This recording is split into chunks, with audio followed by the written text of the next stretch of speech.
আপনারা জানেন গত 16 বছর এই স্বাস্থ্য খাতটা একটা লুটপাটের কারখানা ছিল।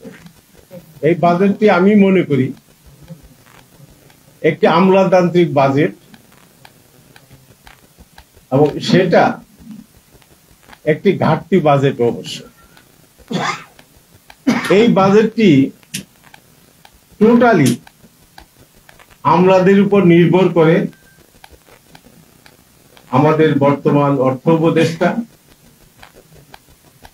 এই পরিস্থিতিতে দেশের একটা পট পরিবর্তনের পরে তারা 8 লক্ষ কোটি টাকার একটা বাজেট উপস্থাপন করেছেন দেশের সামনে জনগণের উদ্দেশ্যে।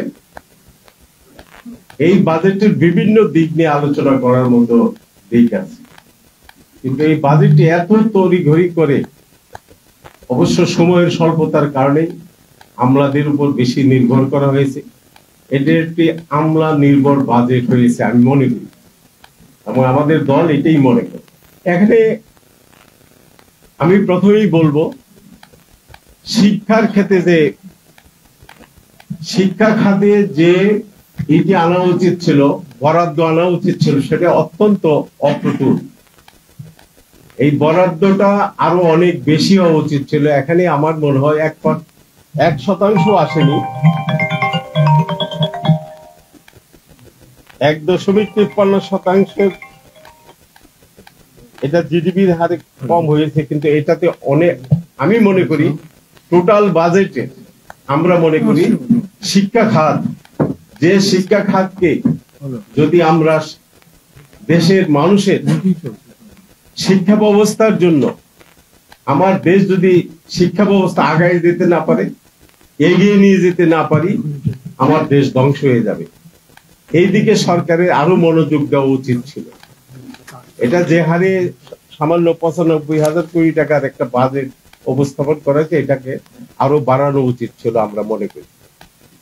স্বাস্থ্য খাত এখানে উল্লেখ করা হয়েছে, আপনারা দেখেন 13% বরাদ্দ রাখা হয়েছে স্বাস্থ্য খাতে। আপনারা জানেন গত 16 বছর এই স্বাস্থ্য খাতটা একটা লুটপাটের কারখানা ছিল। কি পরিমাণ লুটপাটের কারখানা ছিল! আমরা যখন আন্দোলন করি, ওই সময়কার স্বাস্থ্যমন্ত্রীর কে পদত্যাগ করার জন্য আমরা বহুবার ওই ফ্যাসিস্ট সরকারের কাছে আবেদন নিবেদন করেছি যে লুটপাটে দেশ ধ্বংস হয়ে যাচ্ছে এই স্বাস্থ্য খাতের কারণে। এত পরিমাণ লুটপাট আর অন্য কোনো মন্ত্রণালয়ে ছিল না, কোনো বিভাগে ছিল না, যেটা স্বাস্থ্য খাতে ছিল। এবং একচেটিয়া ভাবে সেখানে দুর্নীতি হয়েছে।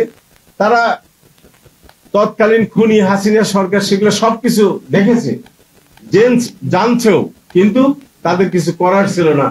এটি বাইরের একটি অদৃশ্য শক্তির পরিচালিত হতে। আপনারা সবাই জানেন